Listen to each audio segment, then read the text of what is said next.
Bismillah ar-Rahman ar-Rahim.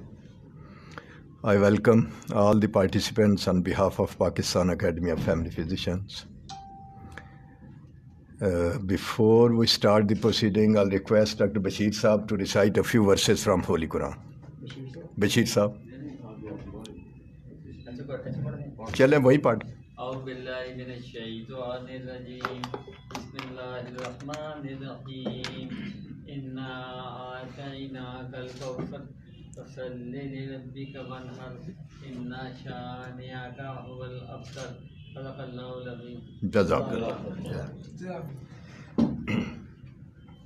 Hypertension and diabetes, these two diseases are very, very important diseases.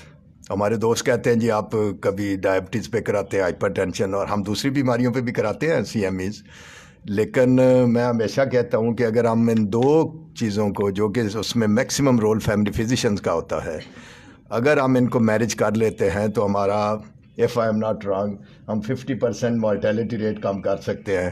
Doctor Tayyab agreement में. तो इसलिए इसमें मैं उनको कहता हूँ कि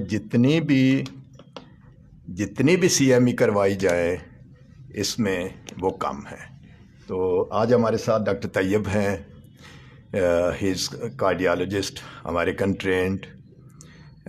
ये इनकी माशाल्लाह बड़ी अच्छी वहाँ पे है नेशनल हॉस्पिटल में प्रैक्टिस. तो I request him to come and deliver his talk. Assalamu alaikum. Thank you very much. I think this is my third or fourth time here. And like always, I really appreciate that you give me this opportunity. And I'll quickly go through the slides, and after that, I think we'll spend some time on question answers. Previously, we have done that, and that has worked out really well for us. तो without further delay, I will start the talk. अच्छा, इसको आगे यहाँ से होगा आगे. इससे हो जाए. अच्छा, इसे R वाला दबाते हैं तो होता है. वो करके देख लें. एक आगे है, एक किसे सेंटर वाला. अच्छा, दिखाइएगा. उधर हो. चले मैं इधर इससे कर लेता हूँ. हाँ, इससे भी कर सकते हो जाना चाहिए. नहीं, ये वो लगा दिया. लगी तो ये दोबारा लगाओ. हाँ नहीं अब हाँ सर वेट कर लें. अच्छा, एक है फॉरवर्ड नेगेटिव और ये पॉइंटर है. चलें देख लेते हैं. चलिए जी, we'll start till this gets installed and everything. So high blood pressure or hypertension जो है, hypertension is a sustained elevation blood pressure of greater than 140 by 90. So that's the definition of hypertension. Now you have different classes of hypertension. Essentially the most normal blood pressure that we can think of are these numbers: 120 by 80, systolic blood pressure of 120 and diastolic of 80. Now mostly in our society people would say 140 by 90 है तो normally है यार, कोई मसला नहीं है.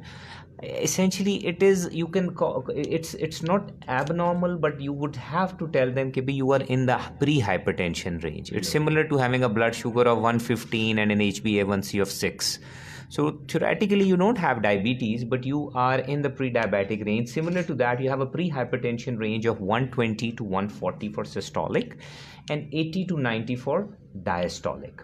And then you have stage 1 and 2. Stage 1 is 140 to 160 of high blood pressure and 90 to 100 of diastolic. And once you have crossed 160 over 100, you have stage 2.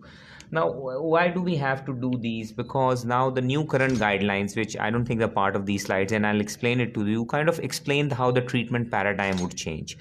But for all practical purposes, if somebody asks you what is an ideal blood pressure or what my blood pressure should be, you should emphasize on the number of 120 by 80. Now granted, if we imply this to the whole society, then the burden becomes tremendous. A lot of patients would end up on pill. You'll get a lot of patients in your clinic getting phone calls and everything. But at the end of the day, if I want my blood pressure on my close family member, I would like it to be 120 by 80 or less. So types of hypertension, we know primary essential hypertension and secondary hypertension. Now secondary hypertension is something that is most of us who are going to walk the face of the earth will develop it. almost, I would say, 90 to 95% patients. Now, in Pakistan, I have seen that even at the age of 40s or even 30s, patient present with essential or primary hypertension. In Western Hemisphere, this number would be about 50. So anybody there would present less than age of 50 or in their 40s or 30s, then we start thinking of this secondary hypertension. Here, if somebody comes in like 20s, then I start thinking of secondary hypertension, or a very elderly patient who was previously controlled on blood pressure medication, now all of a sudden become resistant. Then you start thinking of secondary hypertension, whether they have developed renal artery stenosis, pheochromocytoma. But for the most part, the patients that we see are primary or essential hypertension. And a lot of, I've seen a lot of young girls present to me, and then I have done some workup on them, and we have found abnormalities. You know, I have 2-3 patients with me who have renal artery stenosis, adequately controlled on medication, but they were classified as essential hypertension. Not that it changed the management a whole lot, since we did not went ahead with angioplasty and they're adequately controlled on hypertension medication, but still we needed the diagnosis to be made. They have fibromuscular dysplasia or other things. So then we have other things also: gestational hypertension, white coat hypertension, malignant. And malignant is just a different term, but gestational hypertension and white coat, all of us are aware that is during pregnancy or when it happens during the doctor's visit. So 95% of our cases are primary hypertension. And it is a combination of environmental and genetic effects. As I said, it's the Western Hemisphere. We tend to see those cases a little later, while in Pakistan, we have seen patients develop hypertension at a much earlier age. And I think a lot of it is because of environment, and some of it could be our genetics also. Secondary hypertension is 5%, and as I've told, it's a specific abnormality, and mostly the cases that you will see would be renal artery stenosis. Very rarely you would see pheochromocytoma. Thyroid disease can sometimes present like that. These are the few things that you need to keep in mind if you see a very young patient that presents to you. Risk factors for hypertension: we have certain risk factors which are modifiable, and some of them are non-modifiable. Now, these are modifiable risk factors, which is obesity is one of them. High sodium salt is very high on that. Alcohol, not in our society that relevant, but it is relevant to some extent. And lack of physical activity and smoking, and to some extent are emotional, not to some, but a lot of extent the emotional stress also, जिसको मसाबी तनाव कहते हैं. And then there are certain things are which, as I said, we cannot modify. Age is one of them. So primary hypertension, if somebody develops, it's very difficult for patient to explain to the patient. Somebody who at the age of 60 comes to you, say, "Hun dawai sari zindagi lag gayi hai." Yeah, somebody who's 80 years old comes to you and you, "Sari zindagi li dawai lag gayi hai." So when I came to Pakistan initially, it was very difficult for me to understand this, and I may have told this story before. So there was this old lady who came to me from Chararpind, and she had this high blood pressure. I thought I'll share this quickly with you. So तो कहते पुत्र दवाई दे दे ठीक हो जाएगी, ठीक नहीं हो सकती. तो it's very difficult because I've spent 15 years in America, now I'm back in Pakistan almost 4 years ago. How to tell? So the ward boy who was pulling the wheelchair, वो कहता माँ जी ये ਤੁਹਾਡੇ खून 'ਚ ਹੁਣ ਆ ਗਈ ਹੈ, जो खून 'ਚ आ जाना नहीं ਜਾਂਦੀ, ਕਹਿੰਦੀ ਇਹ ਤੂੰ ਸਹੀ ਕਹਿ ਰਿਹਾ. Now I have used the same verbatim few times and it works really good. So Pakistani patient to explain that these are not curable diseases. This is something that you just manage. It's maintenance. You control the blood pressure. So race, South Asians develop heart disease or blood pressure more. Family history, if somebody's parents have it, gender, and pre-hypertension or gestational. These are not within our control. So why do we need to control hypertension? Because of all of these bad things that it can cause. Heart attack, neurological issue, which could be stroke, retinopathy, and then it can cause some target organ damage or symptoms like headache, blood vessel damage, and renal failure also. That's why we called it a silent killer, khamosh qatil, buland fashar khoon jisko kaha jata hai. So that is the need for hypertension. So this is a European study on several patients, and that tells us, even in this Western Hemisphere also, that, it's not perfect. So many of these patients were still hypertensive, and then some of them were undiagnosed, and then a lot of them were undertreated, and then a lot of them out of them would be uncontrolled hypertension also. So even there, it's not ideal. Here, I think you guys get exposed to much more patients than I have a little bit of a, when you're a consultant and in a different area, you guys see en masse lot of patients every day. You would see how many comes with a controlled blood pressure. Very few.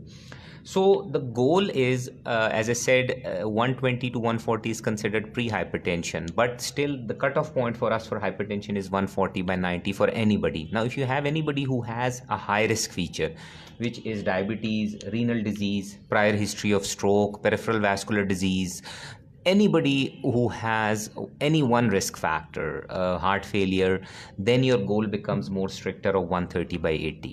So the new guidelines, the new JNC ones that recommend that the blood pressure who has any risk factor 130/80, I would recommend this is the new magic number that you need to remember for all practical purposes. 120/80 would be very difficult. Just remember 130/80. Now, if you have a patient who has no risk factors, 40-year-old male, just develop essential primary hypertension, then I think you are okay with 140/90, but still aim for 130/80, then you'll maybe able to get to 140/90. Again, measurements and goals should be provided to patient verbally, and it should be done in each office visits.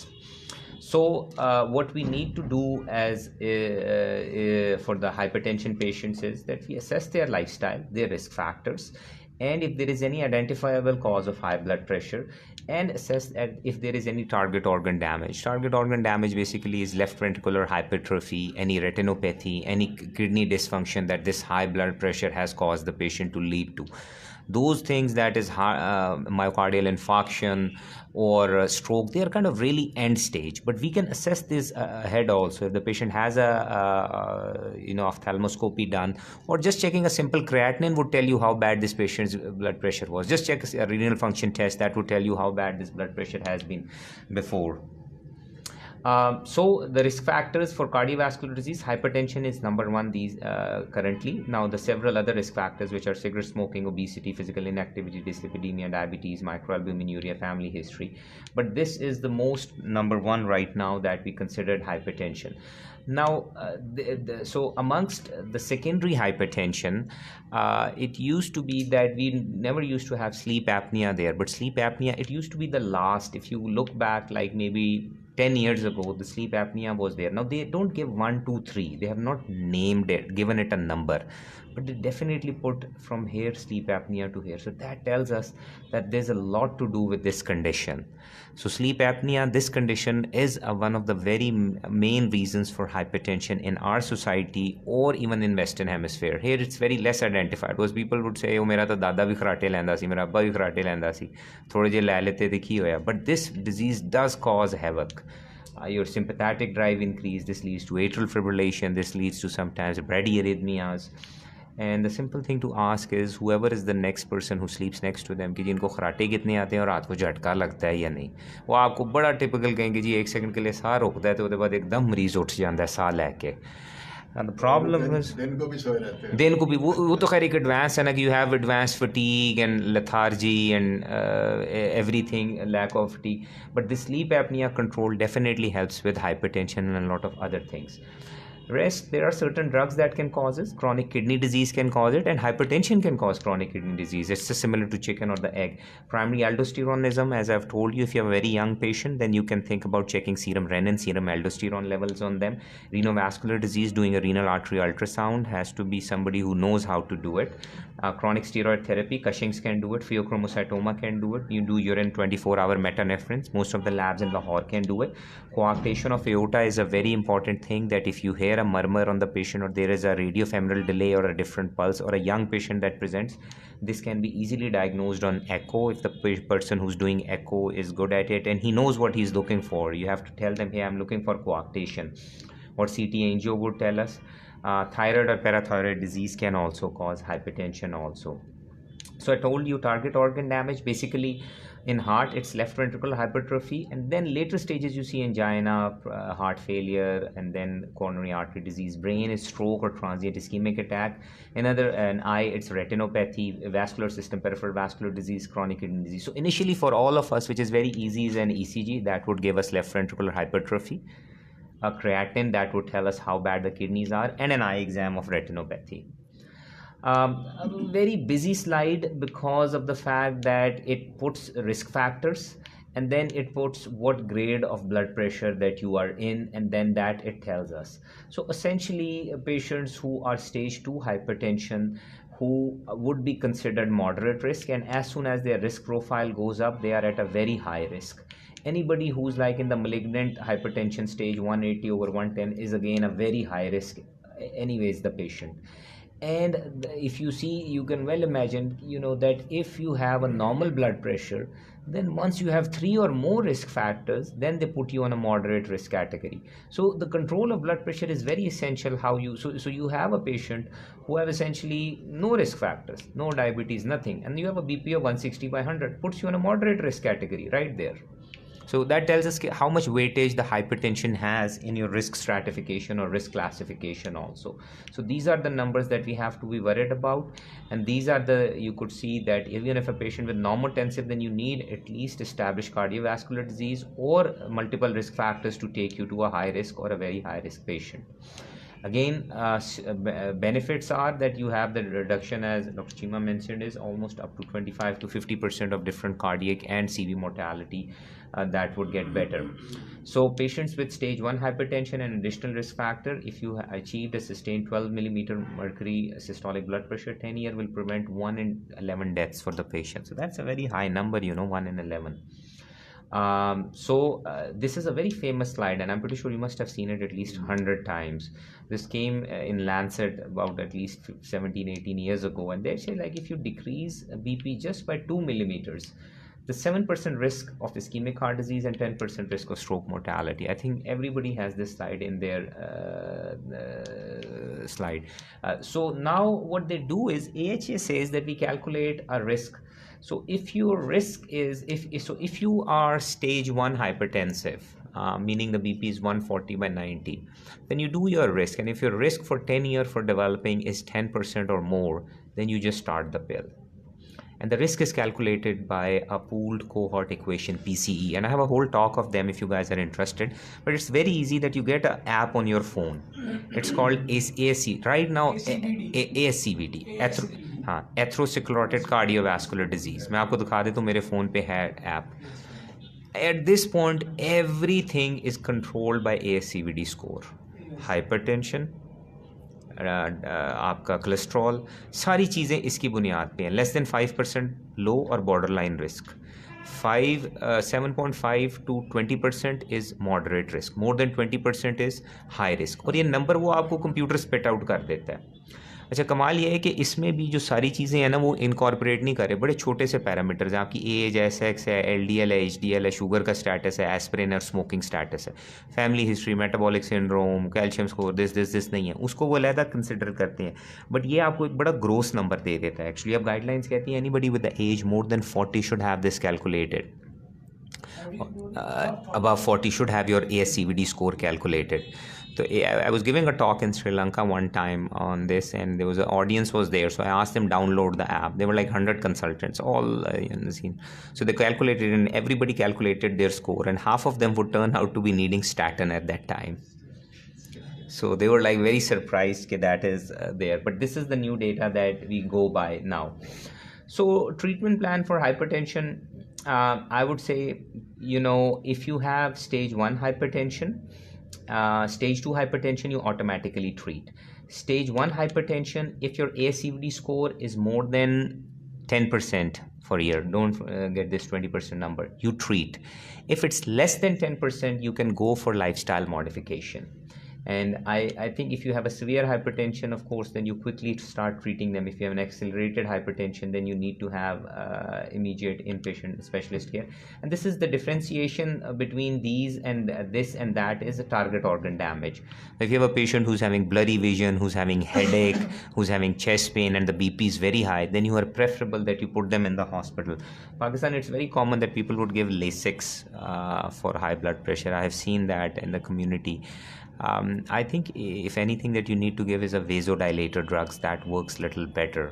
अब IV में पाकिस्तान में बड़ी limited option है, but the only thing that you have is like IV hydralazine, IV labetalol that you can give to bring the blood pressure down. But this is more for an inpatient setting. I don't think in a GP or a clinic practice you will come across these patients.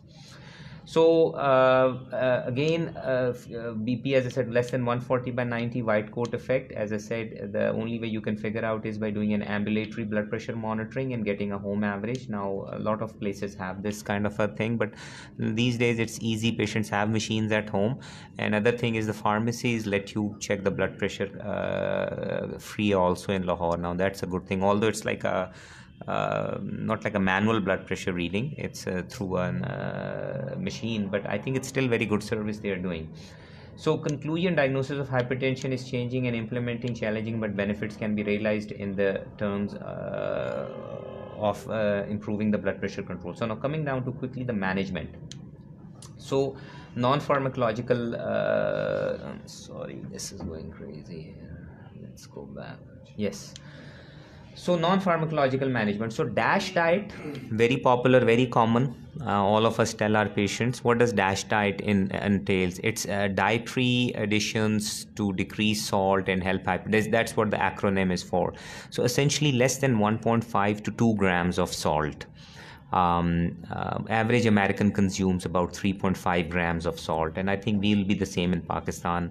Now we are getting westernized, so people do eat processed food, but otherwise most of the people would eat home cooked food, which shouldn't have that much. 2 grams salt is does anybody know how much is 2 grams salt is? It's a teaspoon. Teaspoon is 2 grams salt. So by DASH diet, you can have about 2 grams or less than 1.5 grams. But it's very difficult because the food is being consumed together as a family. It's being cooked. It's not that you're cooking your own separate portions. So bottom line is, as long as you don't get anything processed which has anything shaken over it, like the salt being put on it, or like any processed thing like chips or patties or things like that, then you should stay less than 2 grams. So DASH diet. Other thing is increase fiber in the diet, increase food in the diet, increase potassium chloride in the diet, increase in taking more potassium. Like if you have an increase more than 5 grams of potassium, 5,000 milligrams of potassium, that helps with the blood pressure. So less sodium chloride, more potassium chloride. So fruits rich in potassium would help. So limiting alcohol, not smoking, and managing the stress. So these are few things. And then exercise helps tremendously. So the guidelines would say that you have a moderate intensity exercise of 150 minutes in a week and vigorous intensity of 75 minutes. Now, what is a moderate intensity? Is 6 METs or less. 6 METs is about 6 kilometers per hour, 4 to 6 kilometers per hour on a treadmill. That's moderate intensity. And about 9 to 10 kilometers per hour would be vigorous. So 75 minutes of vigorous, 150 of moderate in a week's time. So these are the, because we have to kind of emphasize to the patients what is guideline based. Now, it sometimes becomes very difficult. So the data says if the patient cannot do moderate exercise, then even little bit exercise helps. So just a leisurely walk or even 2 METs is better than doing nothing. That you tell patient this much and they say, oh, मैं तो चल ही नहीं सकता, okay जी मेरे तो घुटनों में दर्द है, तो whatever they can do would add up. So and this is all guidelines or scientific data based, and it makes common sense also. So doing few of these things would decrease your blood pressure to this extent. Again, weight reduction helps a lot. It's almost like a 1 millimeter for 1 kg. That's what the rule of thumb is. And then DASH diet, as it says, about 10 to 14 millimeters of mercury, decreasing sodium reduction, physical activity would help. So quick words about pharmacological therapy. So I will quickly go to say that, once you have decided that you're going to start treating the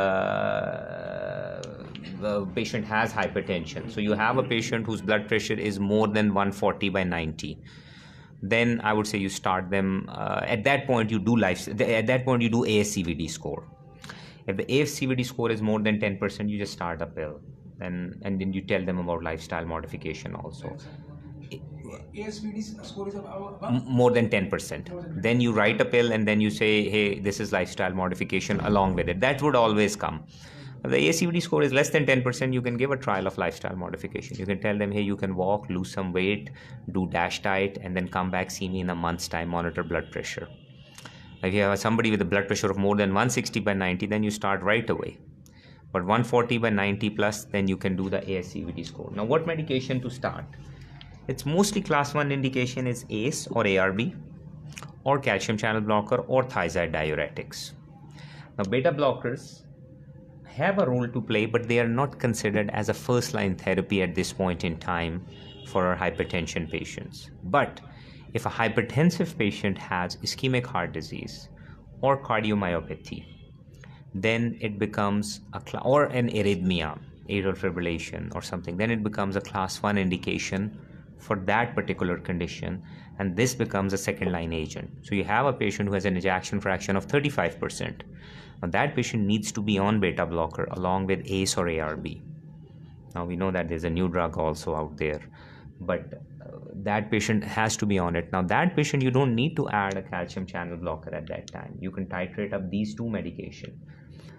And then some patients, you will come across that they've been taking beta blockers for a very long period of time. They've been taking tenormin for like past 50 years or 40 years, and they are so attached to their blochium or tenormin that they would say कि जी उसको तो जो है ना वो it'll be something like a कोई जो है ना आप उसमें ऐड कर दें फिर जो है, या उसको थोड़ा सा मॉडिफाई, बट उनको ना चेंज करें। बट जो न्यू पेशेंट आपके आ रहे हैं उसकी डोज कम करके आप एक और डोज के साथ ऐड कर दें, आप टोटली उसको ख़त्म भी ना करें जो है। So as they say, the guidelines, as I mentioned, ये तो स्लाइड बाद में आई अभी, but ACE और ARB plus calcium channel blocker or a diuretic. Diuretic mostly are thiazides. We don't treat furosemide for hypertension. It's thiazide. वो पाकिस्तान में बहुत कम use होता है. It's only used as in a combination pill. I have not seen thiazide being given independently. I think there's one company which makes it, thiazide diuretic. I'm blanking on the name. I'll remember it, but Diuza, yes. I don't think there is any other pharmacology combination में आती है modiuretic जो है. So the only company they have invested is rest everybody because it's available in combination. Now there's a lot of data to suggest that some female young hypertensive patients, the thiazides are very good agents. For African Americans, thiazides and calcium channel blocker are very good agents. First line therapy, the guidelines would say. But यहाँ पे it's very difficult, and the problem is Pakistani population is so sensitive to sodium. Whoever's blood test you do, their sodium comes 125, 128. You put them on thiazide, next thing the sodium is 121, 122. I don't know if you have noticed it or not. Most of the sodiums in the lab here are 130, 132, lower side. You don't see like 138, 140 sodium. Very rarely you'll see in that. So again, so initial therapy, ACE or ARB, calcium channel blockers. Step 2 is a triple combination. Now there is good data to suggest that if the patient's BP is more than 160 over 100, that you just start with 2 agents at the same time. Actually, the new GNC guidelines say 3 approaches. You start 1, maximize. You start 2 and then you maximize 1, 2, 1, 2, or you start 3 and you can pick any one of them. All 3 are class 1 by new GNC guidelines, that you can take any approach, whatever you feel comfortable with. So anybody who has a BP of more than 160 over 100, I would say go with 2 agents and then preferably use a combination pill if you guys like using combination pill. Most of the people do because it increases the compliance. Now, if you have a resistant hypertension, then there are other things you need to think of. Then you can think of a diuretic, you can think of an aldactone, you can think of furosemide, you can think of an alpha blocker at that time, or you can think of a beta blocker even at that time. But as I said, there'll be a not that this talk is by this Nebivolol group, but there's a vast majority of patients who would come that they have another indication for beta blocker. As I said, cardiomyopathy, ischemic heart disease, that these patients need to be on beta blocker anyways. So you might as well use that to help with the blood pressure also at the same time.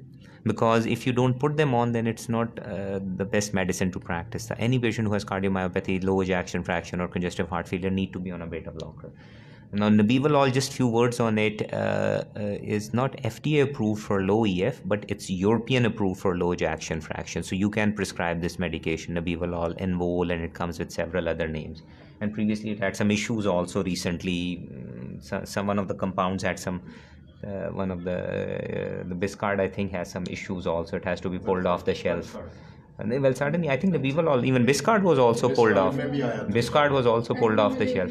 हाँ जी, उसके अंदर कुछ आ गया था. And now, you know, ranitidine is in press now. अब Zantac आ गया है. So they keep us busy, you know. So consider beta blocker at any treatment step when there's a specific indication for it. Exact same thing as I said, heart failure, angina, post-MI, AFib. Or a young woman with planning pregnancy. So right now, if you read the gynae guidelines, not our, Royal College of Gynecologists, something. They say labetalol, their first methyl dopa aldomet used to be it. Now it's labetalol. So they would recommend go on labetalol. I just recently gave a talk to our gynecologist there. ये जो है ये जो nice guidelines हैं वो as को भी साथ कंसीडर करते हैं जी, उसमें ये आ जाता है कि 55 से नीचे आप एस इनहिबिटर और एआर भी 55 के ऊपर है तो कैल्शियम चैनल ब्लॉकर कर सकते हैं। और उसमें एक डेटा ये भी आ जाता है कि आप अगर ऑक्टाजेनेरियन है तो you can be little bit lenient with the blood pressure also. There is a data to suggest that कि once you pass the age of 80 but JNC नहीं इसकी डिस्क्रिमिनेशन की, JNC की ना इसकी डिस्क्रिमिनेशन है ना उसकी है किसकी। JNC ने बड़ा ब्लैक एंड वाइट में कहा, उसने कहा जी 140/90 से हर बंदे का BP कम होना चाहिए, जिसको शुगर है, जिसके गुर्दे ख़राब हैं, जिसको फालज हुआ है, जिसको हार्ट अटैक हुआ है। उन्होंने भी वो एक की थी वो आप 160 से ऊपर है तो 150 उन्होंने फिर उसको रिवर्स कर दिया हुआ है। उसको रिवर्स करना पड़ा। हाँ जी, अब JNC जो 8 है ना, अगर आप उसको देखें ना, उन्होंने बड़ा ब्लैक एंड वाइट में कर दिया हुआ है। अब most likely it's time for another JNC to come up also. But जो JNC वाले हैं, but again as I said कि वो आप देखेंगे ना, एक इंटरनेशनल सोसाइटी ऑफ हाइपरटेंशन है, एक नाइस है, NICE is a very commonly use. जो यूरोपियन ट्रेंड लोग हैं they lean, British they lean to NICE. जो we are across the pond from दूसरी साइड पे हैं, we lean more towards ACC, AHA, JNC, हमें ज़्यादा उसकी तरफ करते हैं। But for the most part what we need to see is कि यहाँ पे पेशेंट का BP कंट्रोल होना चाहिए। And I think picking up ACE और ARB versus calcium channel blocker, anything is reasonable.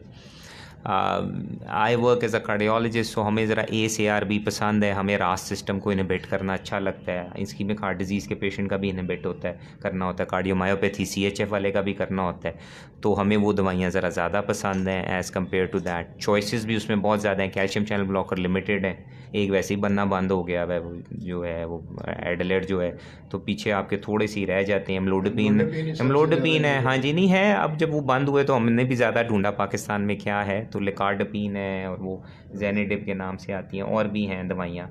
There are 2 or 3 others that exist also यहाँ पे हमारी मुकामी मार्केट में।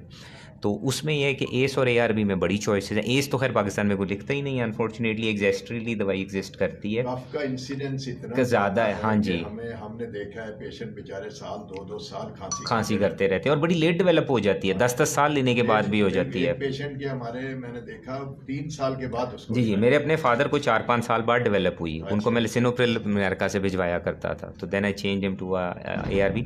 बाहर के मुल्कों में ये चूँकि इंश्योरेंस और medicare is paying for it, so it's mandated that you need to give a trial of ACE inhibitor. So everybody has to be prescribed they have to fail ACE before they can go get ARB if they want the insurance to pay for it or they want the federal government to pay for it. So it has to be documented that the patient had cough there. So वहाँ पे अभी भी जो lisinopril है, it's a very favored drug over there. So again, some compelling indications that we have talked about. Any patient with decreased ejection fraction, beta blocker ACE inhibitors should be your first post-MI infarction. Beta blocker ACE inhibitor. High risk of coronary artery disease, beta blockers should be considered first. And these are all much landmark trials that got these approval for these drugs. You know, these are all this Merit heart failure, Copernicus, CIBIS. These are like very famous beta blocker trials. This Ephesus is the eplerenone trial. All had his hydrochlorothiazide trial. So these are HOPE is a big ACE ARB trial. These are like really big hypertension trials, multi-center randomized trials.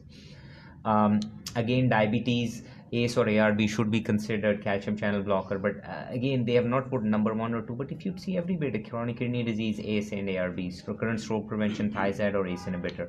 So most of the places you would see that ACE, ARB or calcium channel blocker would come.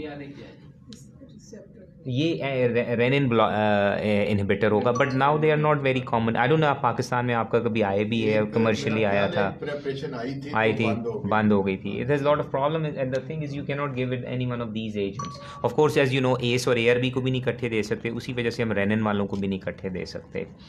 सो अच्छा, I'm also blanking on it. वहाँ पे भी it never took off.